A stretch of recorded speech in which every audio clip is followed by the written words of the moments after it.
Hello friends, कैसे हैं आप लोग। होपफुली आप सभी अच्छे होंगे। आज हम लोगों ने राजस्थान की हिस्ट्री का एक टॉपिक 1857 का रिवोल्ट कंप्लीट किया था। आज हम उस टॉपिक के क्वेश्चंस जो है वो देखेंगे। अगर आपको क्वेश्चंस की पीडीएफ चाहिए तो आप ये सरदार पटेल आश्रम का टेलीग्राम ग्रुप ज्वाइन कर सकते हैं। तो हम आज क्वेश्चन देखते हैं, और ये जो क्वेश्चंस हैं ये आरपीएससी और आरएसएमएसएसबी के एग्ज़ाम्स के लिए बहुत इम्पोर्टेंट है।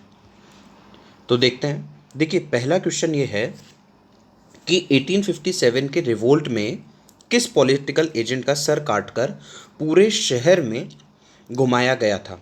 तो देखिए, ये क्वेश्चन जो है कई बार पूछा भी जा चुका है, और पूरे शहर में बर्टन का जो है ये पॉलिटिकल एजेंट थे कोटा के, और इनका सर काटकर पूरे शहर में घुमाया गया था, और बाद में कोटा के गढ़ पैलेस के गेट पे इसको टांग दिया गया था। तो इसका करेक्ट आंसर है बी, बर्टन।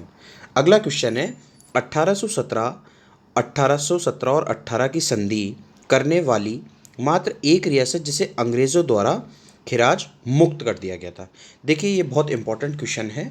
इसका सही आंसर है बीकानेर। फिर है आउवा के विद्रोह का दमन करके होम्स किस देवी की मूर्ति को उठाकर अजमेर लाया था।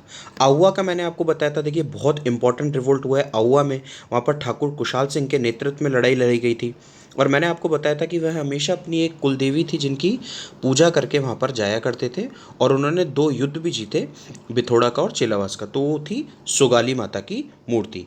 बाद में इसे अजमेर ले जाया गया, और फिर वहाँ से कलकत्ता, और दोबारा फिर इसे आजकल ये जो है बागड़पाली म्यूजियम में रखी हुई है।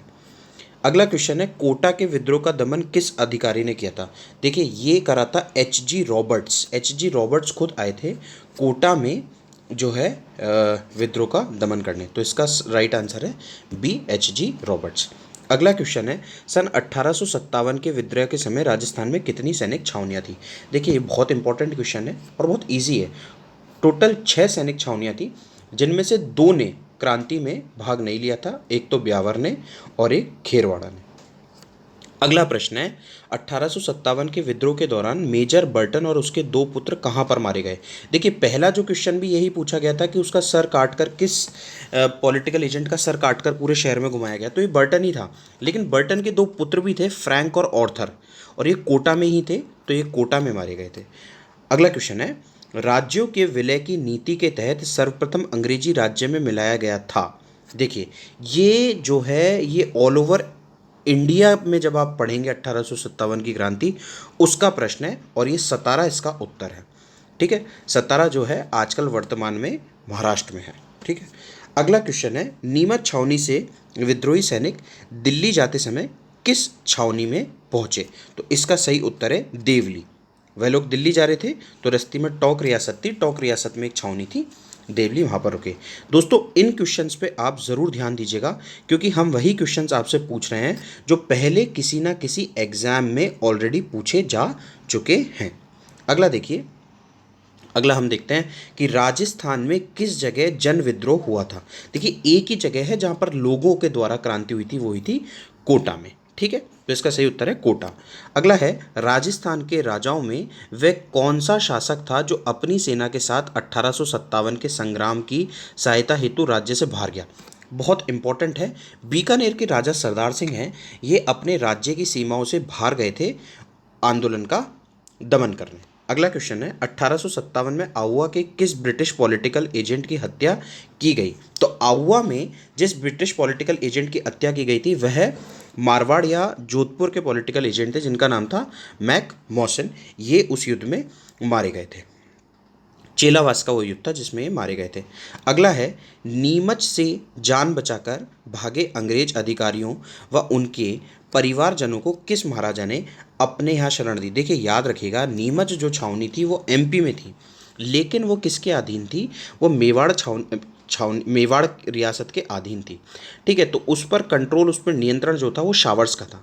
तो शावर्स की जिम्मेवारी थी कि उन लोगों को सहायता प्रदान करे। तो शावर्स किससे अर्जी लगाएगा, मेवाड़ के महाराजा स्वरूप सिंह से बोलेगा, और स्वरूप सिंह ने फिर उनको सहायता भेजी थी। तो इसका सही उत्तर हो जाएगा अ, स्वरूप सिंह। अगला क्वेश्चन है, एजीजी जॉर्ज पैट्रिक लॉरेंस की सेना को आउवा के निकट किस स्थान पर 18 सितंबर 1857 को क्रांतिकारियों की सेना ने हरा दिया? अभी हमने देखा था चेलावास का युद्ध था जिसमें अंग्रेजों की सेना को हरा दिया था, इसीलिए इसे गोरे और कालों का युद्ध भी कहते हैं, क्योंकि एक तरफ तो भारतीय थे और एक तरफ अंग्रेजी थे। अगला है, राजपूताना की एकमात्र मुस्लिम रियासत कौन सी है? बड़ा सरल है, एकमात्र मुस्लिम रियासत थी टोंक।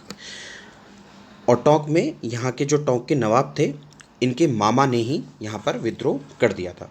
अगला है, 1857 की क्रांति के समय किस रियासत ने अंग्रेजों का साथ नहीं दिया था? बहुत इंपॉर्टेंट है कि वह कौन सी रियासत थी जिसने अंग्रेजों का साथ नहीं दिया था। देखिए, वह रियासत थी बूंदी रियासत। बूंदी रियासत ने अंग्रेजों का साथ 1857 की क्रांति में नहीं दिया था। अगला है, राजस्थान में एजीजी का कार्यालय अजमेर से माउंट आबू कब स्थानांतरित किया गया? ये इंपॉर्टेंट क्वेश्चन है, पूछा जा सकता है। इसका उत्तर है 1845।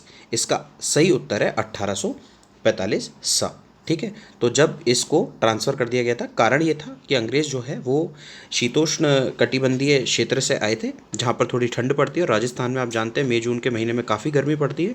तो ऐसे में अगर कोई शीत स्थान राजस्थान में है तो वो माउंट आबू है, इसीलिए इन्होंने अपनी ग्रीष्मकालीन राजधानी जो है माउंट आबू को बना लिया था।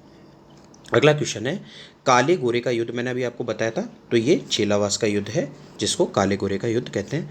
क्रांति के दौरान निम्न में से किस रियासत पर क्रांतिकारियों ने अधिकार नहीं किया था? ये इंपॉर्टेंट है कि क्रांतिकारियों ने किस रियासत पर अधिकार नहीं किया था। देखिए, लगभग सभी रियासतों पर कर लिया था, सिर्फ एक रियासत जो थी जिसका नाम है जयपुर, इस रियासत पर अधिकार क्रांतिकारियों का नहीं हुआ था। भरतपुर पर भी हुआ था थोड़े समय के लिए, धौलपुर पर भी हुआ था, और कोटा में तो अच्छा खासा लंबे समय के लिए क्रांतिकारियों का जो है अधिकार रहा था। अगला प्रश्न है, निम्न में से किस रियासत में तात्या तोपे ने प्रवेश नहीं किया? इसका सही उत्तर है जैसलमेर। जैसलमेर ही एक ऐसी रियासत है, लगभग सभी रियासतों में तात्या तोपे गए थे, ठीक है, और जैसलमेर में जो है वो नहीं गए थे। सैनिक मोहम्मद अली बेग का संबंध कौन सी छावनी से? बहुत इंपॉर्टेंट है, मैंने आपको बताया भी था कि मोहम्मद अली बेग ने जो है नीमच छावनी के अंदर जो है नेतृत्व प्रदान किया था और विद्रोह किया था, और एबॉट नाम के अंग्रेज अधिकारी की हत्या की थी। अगला प्रश्न है कि टोंक के किस नवाब के शासनकाल में 1857 का प्रथम स्वतंत्रता संग्राम हुआ? तो इसका सही आंसर है ए, नवाब वजीरुद्दौला। ये जो है उस समय टोंक के नवाब थे। अगला है, सितारे हिंद की उपाधि निम्न में से किस शासक को दी थी? ये राम सिंह द्वितीय को दी थी जयपुर के, क्योंकि इन्होंने क्रांति में अंग्रेजों की बहुत ज़्यादा सहायता की थी। राजस्थान में किस जगह जन विद्रोह हुआ था? तो जन विद्रोह, कई प्रश्न दोबारा रिपीट हो गया, कोटा में हुआ था। एक्चुअली फ्रेंड्स क्या है कि ये क्वेश्चन ज़्यादातर एग्जाम्स में पूछे गए हैं, छाटे हुए क्वेश्चन हैं। आप इन क्वेश्चंस को एक बार ज़रूर देखिएगा। इनके अलावा भी आप और प्रश्न देख सकते हैं, लेकिन इन प्रश्नों को ज़रूर देखिएगा क्योंकि ये वही सारे प्रश्न हैं जो कहीं ना कहीं पूछे जा चुके हैं। कोटा के प्रमुख क्रांतिकारी थे, दो लोग थे, जयदयाल और मेहराब खान। बाद में अंग्रेजों ने इन्हें गिरफ्तार भी कर लिया था और फांसी की सज़ा भी दे दी थी।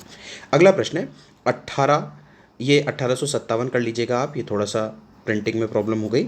1857 की क्रांति का परिणाम था, भारत का शासन सीधे ब्रिटिश ताज के अधीन हो गया, जनमानस में स्वतंत्रता की भावना का बीजारोपण हुआ, ईस्ट इंडिया कंपनी के शासन का अंत हुआ। उपरोक्त सभी, ये सभी सही हैं, ये सभी जो हैं इनके आंसर सही हैं, क्योंकि भारत का जो है उन्होंने ईस्ट इंडिया कंपनी के बाद जो है खुद ब्रिटिश सरकार ने अपने अधीन कर लिया था भारत का शासन, और स्वतंत्रता की एक भावना संचार होने लगी थी इसके कारण, क्योंकि कई जगह विद्रोह दिखे और ईस्ट इंडिया कंपनी के शासन का अंत हुआ था। इसी क्रम में सारे के सारे जो है ऑप्शन सही हैं। तो दोस्तों, होपफुली आपको ये पसंद आया होगा। क्वेश्चंस का है, अब हम जो है इसके बाद अगला जो टॉपिक है राजस्थान का एकीकरण, उसको पढ़ेंगे। उससे संबंधित काफ़ी सवाल आते हैं। फिर हम किसान आंदोलन पढ़ेंगे, किसान आंदोलन के बाद हम जन चेतना पढ़ेंगे, राजस्थान में प्रमुख संगठन जो बने थे उनके बारे में पढ़ेंगे। तो हम काफ़ी सारा आधुनिक राजस्थान इतिहास पढ़ते रहेंगे। और फिर भी मैंने कहा आपको, अगर आपको इनकी पीडीएफ चाहिए तो आप सरदार पटेल आश्रम, एक टेलीग्राम पे एप्लीकेशन है, इस टेलीग्राम एप्लीकेशन है, इसको डाउनलोड करके ग्रुप ज्वाइन करें। यहाँ पर आपको इसके प्रश्न उत्तर, नोट्स, पीडीएफ सब कुछ अवेलेबल हो जाएगा। होपफुली आपको ये लेक्चर पसंद आया होगा। Thank you so much.